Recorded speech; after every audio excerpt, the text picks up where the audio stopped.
Live from the world's capital markets, here are the latest financial headlines brought to you by News Factory. Hello and welcome to Wednesday's financial news. Stay with us for more market headlines. The dollar-yen pair traded sideways in the last session. The ROC is giving a positive signal, which matches our overall technical analysis. The Bitcoin-dollar pair exploded 1.5% in the last session. The stochastic indicator is giving a positive signal, which matches our overall technical analysis. The gold-dollar pair made a minor downwards correction in the last session, dropping 0.1%. According to the Williams indicator, we are in an overbought market. The oil-dollar pair plummeted 2.8% in the last session.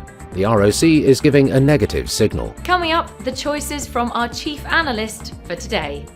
Oil prices were broadly stable following the previous session's dip after a flurry of economic data from Germany, the wider Eurozone and Britain sketched a bearish picture which could weigh on oil demand. The dollar rose after a basket of currencies as a slew of fresh economic data highlighted the strength of the US economy relative to the United Kingdom and the European Union. Bankrupt cryptocurrency exchange FTX is considering proposals from 3 bidders to bring trading back to the platform after experiencing one of the most abrupt collapses in industry history, following alleged actions from its founder Sam Bankman-Fried that defrauded customers of billions of dollars. Those were today's major economic events, and now moving on to world financial headlines.